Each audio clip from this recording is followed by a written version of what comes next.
Baik, assalamualaikum warahmatullahi wabarakatuh dan jumpa lagi bersama saya Ida Bagus Kedara Mardana dari kelas 11 TJKT 1 nomor presensi 27. Untuk hari ini saya mungkin akan membahas ya mengenai praktikum routing statis di Cisco Packet Tracer.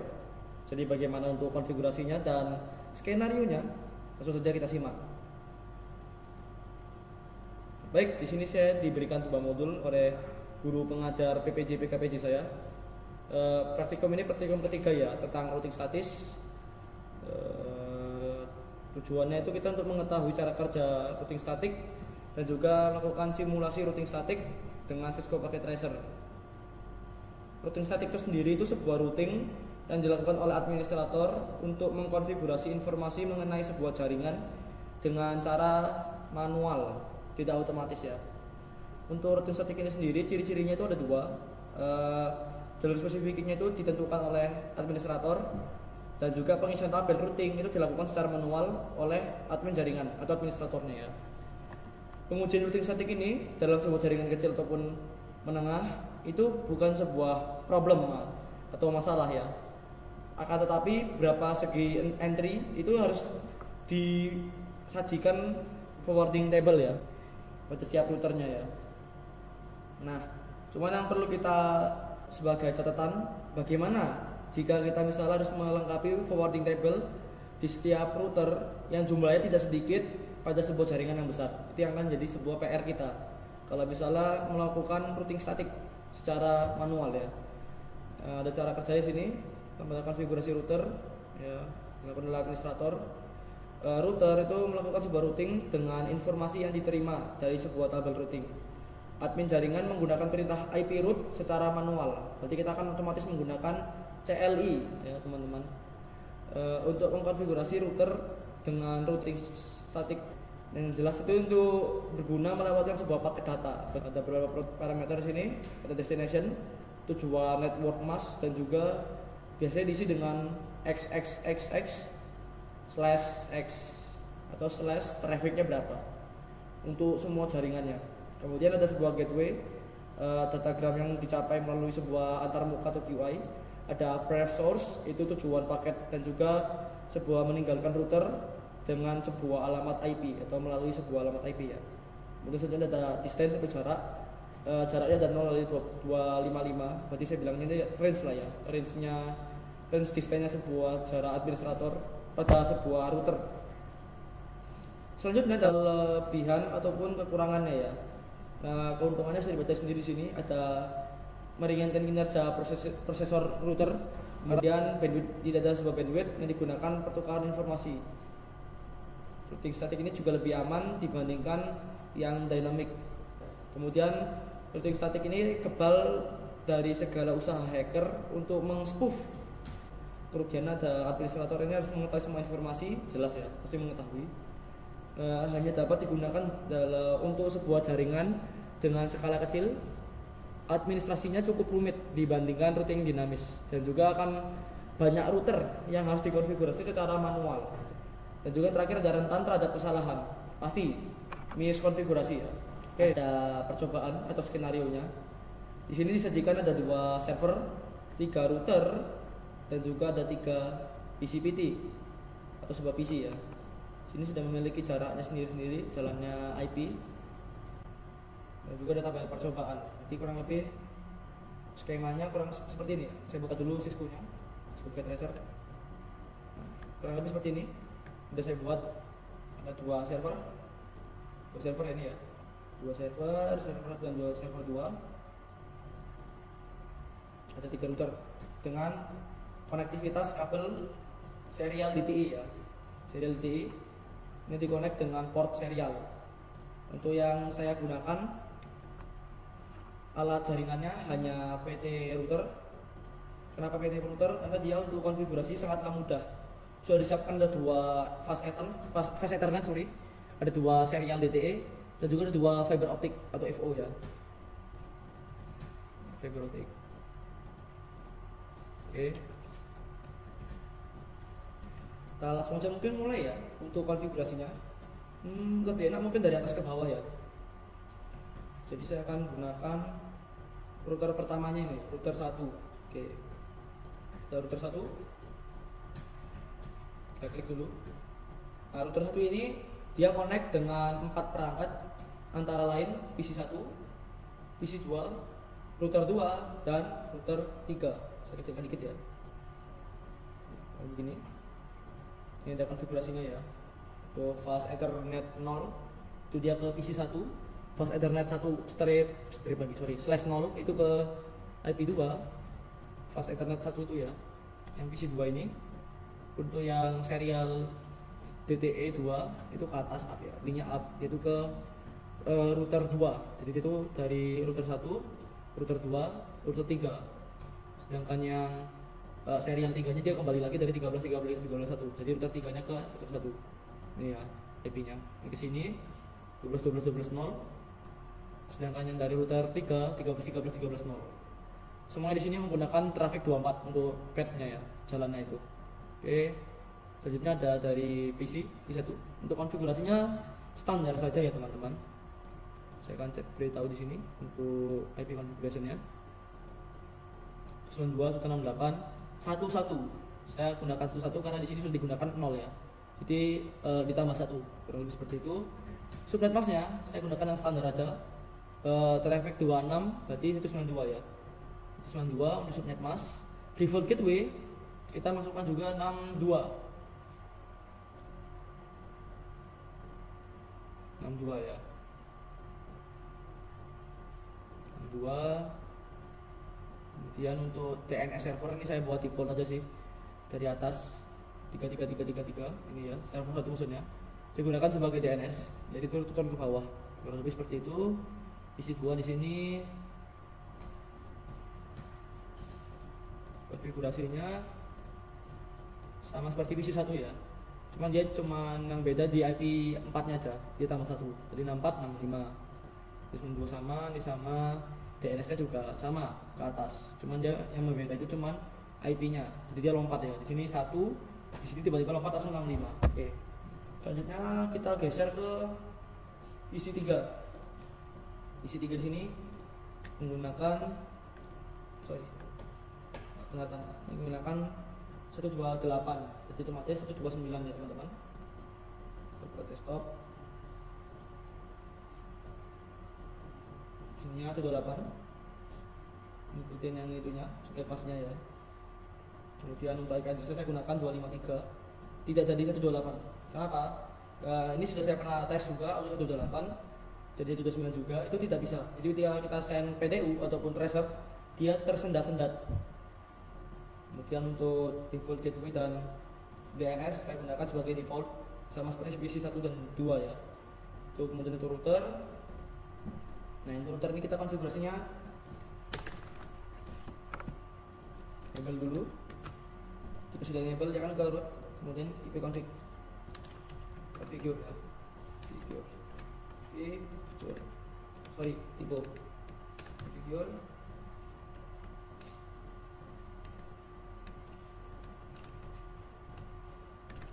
Nggak bisa dihapus.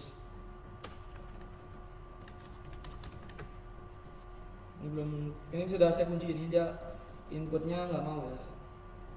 Kenapa nggak mau? Karena saya sudah setting secara GUI dengan statik ya. Jadi seperti ini. Kita buka lagi tabelnya. Kita router 1. Saya kecilkan dulu ya.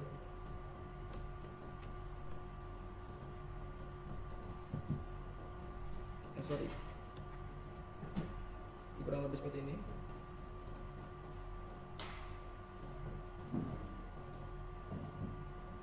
Kita router 1. Sebentar, kelihatan ya.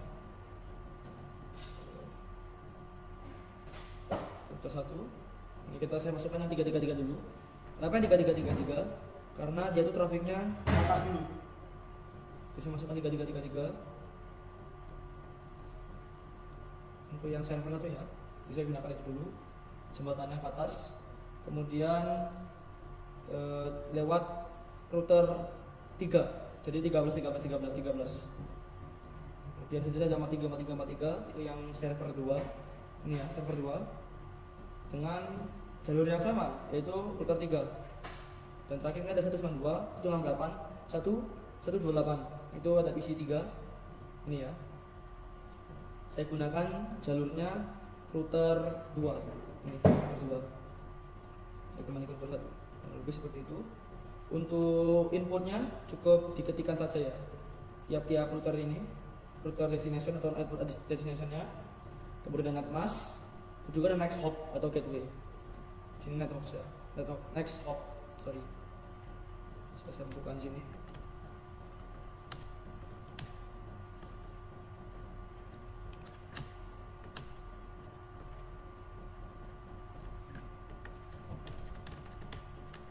Kurang lebih caranya seperti ini ya.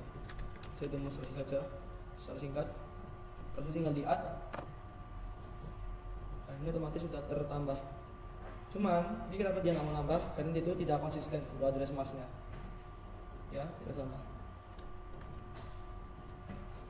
Tambah 8, ini tinggal namanya IP root nambahnya. Hapus dulu ya. Jadi kurang lebih seperti itu untuk CLI. Tinggal kita ketikkan perintah IP root. Kemudian IP mana yang mau dimasukkan? Contohnya 262, 68, 128. Dia masuk netmask. Terakhir tinggal next hopnya saja. Ini sudah selesai. Tinggal dicek di konfigurasinya. Nambah kan? Sama saja. Jadi kurang lebih untuk CLI seperti itu. Selanjutnya kita pindah ke router 2. Router 2 sini saya klik dulu. Untuk router 2 dia konsepnya sama seperti router 1. Hanya saja ya, dia di sini menggunakan IP dari PC1. PC1. PC1 ini akan melalui sebuah router, yaitu router 2. Jalurnya memang ya. Kemudian diterima di router 2. Jadi config-nya seperti itu. Saya gunakan 333 dulu dari server atas agar mau connect ya. Ini 333. Server 1 masuk melalui router 3. Kemudian dari router 3 ini dia dilanjutkan ke router 2 dan diterima langsung oleh router ini. Router 2 ini dia akan meng-forward bisa ke PC 3 maupun ke PC 1 dan PC 2 ya. Kurang lebih seperti itu. 4343 ini server 2 dan terakhir ini dikembalikan ke si PC 1 jalurnya ya. Sama untuk konfigurasinya pakai IP root. Di sini ada router 3.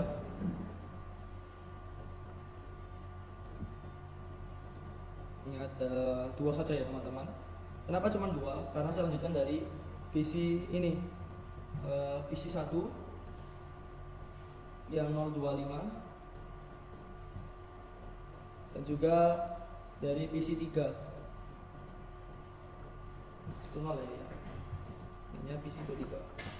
Jadi karena di sini kita mengetikkan 0, otomatis kan untuk device dia kan nambah 1 ya. Kalau saya 0 juga kita tabrakan. Itu alasannya kenapa saya tambah 1 ya. Kemudian di server sekarang ya. Server konfigurasinya standar saja. Saya gunakan 33333 kemudian 1. Ini nambah 1. Untuk subnet mask kita defaultkan 255 255 2550. Untuk gateway-nya saya gunakan yang 333 tapi 3. Dan ini saya biarkan. Kenapa saya biarkan? Karena dia di sini tidak support DNS ya. Tidak disuruh memberikan DNS. Jadi saya kosongkan. Sedangkan untuk PC dia akan otomatis connect ke gateway-nya si server 1 melalui sebuah DNS. Jadi DNS-nya otomatis akan jadi 3333. Seperti ini.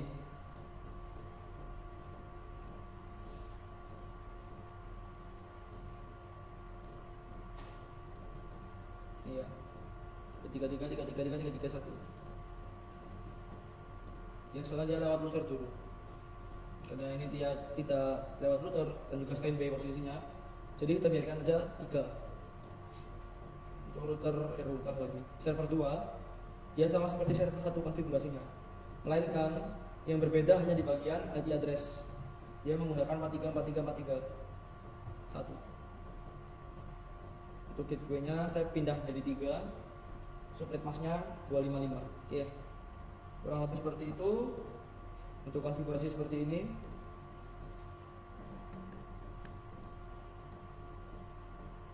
Ini konfigurasinya.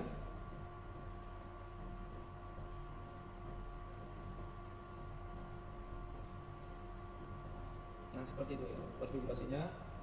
Selanjutnya tinggal kita lakukan pengetesan. Kita lanjut dulu.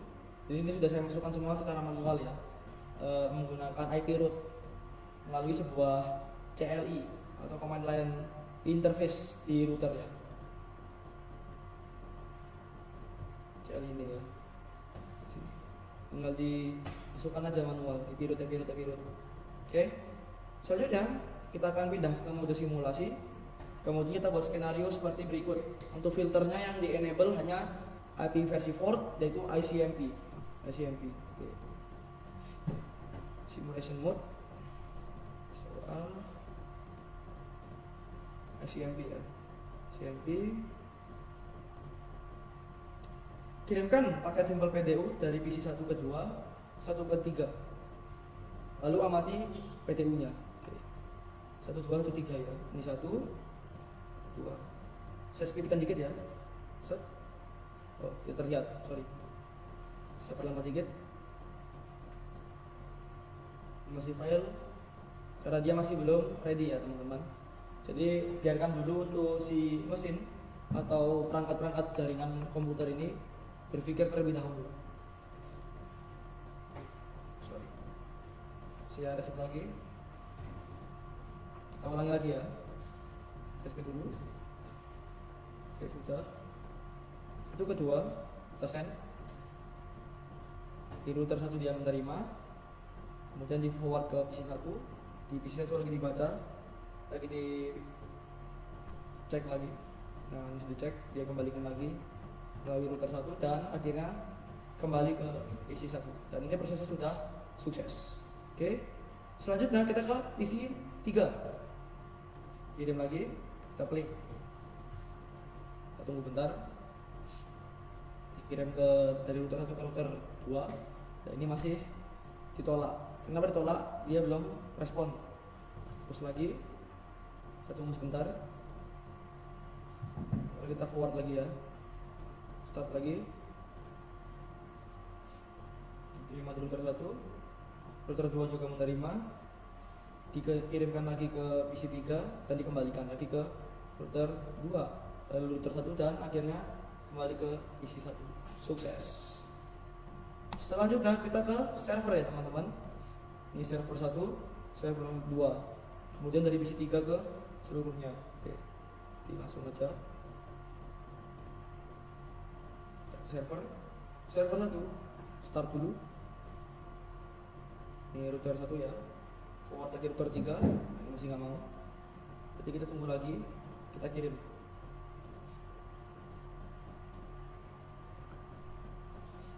Lagi ya, sorry. Saya delete lagi ya. Karena ini kalau saya tekan fire, dia nge-lag. Karena spesifikasi laptop saya tidak kuat ya. Forward, diterima. Router 2, router 1 ke router 3, router 3 ke server 1, kemudian dikembalikan lagi dari router 3, router 1 dan kembali lagi ke PC 1. Sukses. Next kita ke server 2 ya teman-teman. Server 2 start. Saya start lagi. Error. Start dulu. Saya forward ya. Oke. Kita ulangin. Router 1 diterima. Router 3, langsung server 2. Server 2 mengembalikan ke router 3. Dikembalikan lagi ke router 1 dan sampai di PC 1. Jadi untuk PDU dari PC 1 semuanya sukses. Next one kita ke PC 3 teman-teman ya. Lalu dari server. Ya, PC 3 lalu PC server. Oke, let's try. Kita tembak.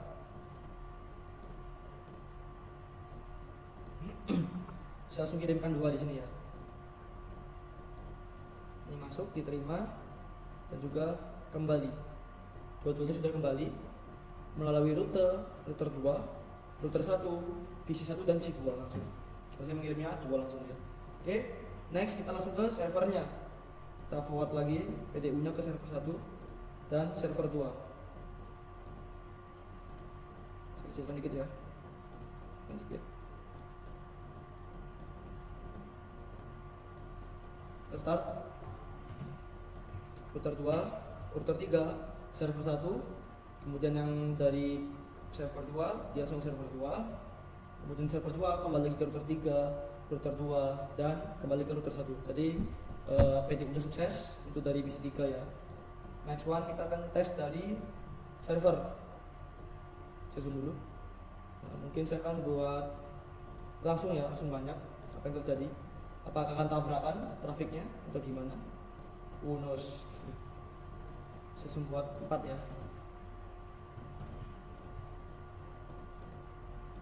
Seperti itu. Kecilkan dulu.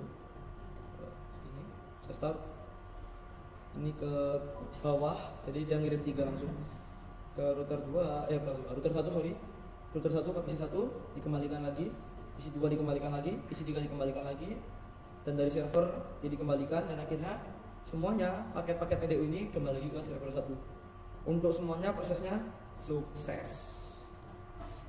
Jadi untuk proses pengiriman PDU ini sudah berhasil lah teman-teman. Next kita akan pindah ke mode real time. Kita coba lagi di mode real time. PC 1 ke PC 2 sukses. 1 ke 3 sukses. Kita akan tes lagi dari PC 2 ke 1 sukses. 2 ke 3 sukses. Oke, jadi aman ya teman-teman.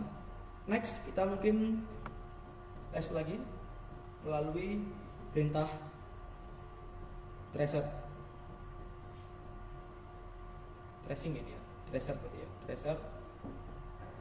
Test drive langsung banyak ya teman-teman. Saya besarkan dikit biar kelihatan.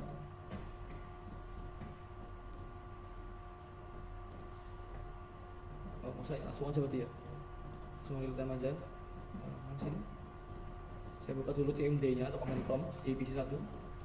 Tracer IP-nya di sini 92.98.1.65. Sukses ya, karena dia satu router yang sama. Walaupun dia ininya istilahnya IP-nya besar atau lebih ya range-nya, dia tetap bisa karena dia masih satu router. Tapi kalau misalnya lakukan tracing tersebut dengan IP konfigurasi yang salah atau konfigurasi dengan salah di router 1, otomatis dia gak akan nyambung ya teman-teman. Next kita ke PC 3. Reset lagi. 1, 2, 9. Oh sorry, salah. Ini routernya, router IP-nya bukan 78 ya. Saya ubahnya 253 oh ya. 253 teman-teman, jadi salah. 253.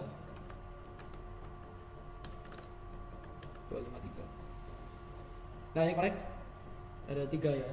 3 yang sebelumnya 2, yang ini 3. Jadi trafiknya salah. 1 kirim ke sini, kemudian langsung diterima 2. Kalau PC 1 yang kita lakukan tracing ke PC 3, dia ke router 1, router 2, kemudian diterima 3. Seperti itu. Next kita ke server.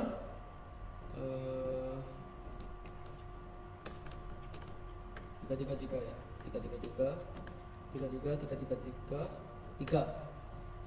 Nah, cuman 2.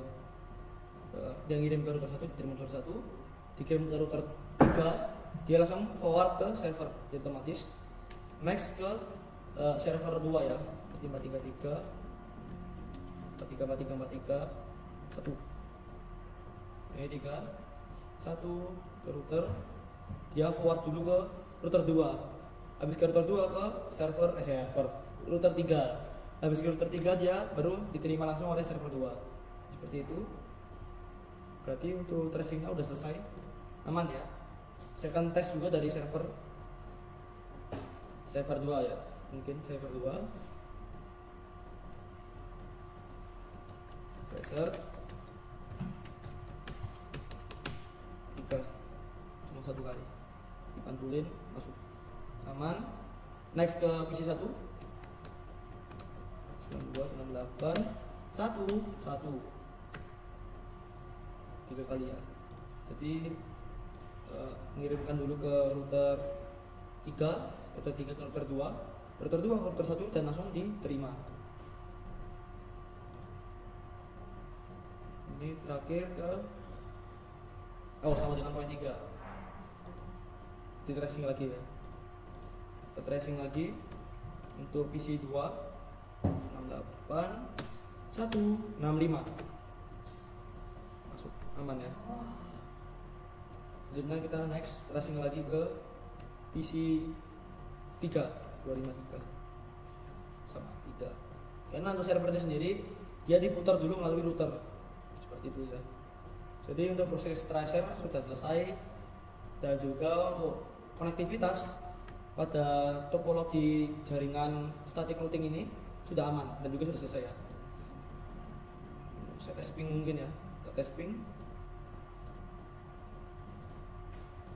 kita coba ping ya, ping 268 dia terhubung, apply, jadi semuanya aman ya ke jaringannya.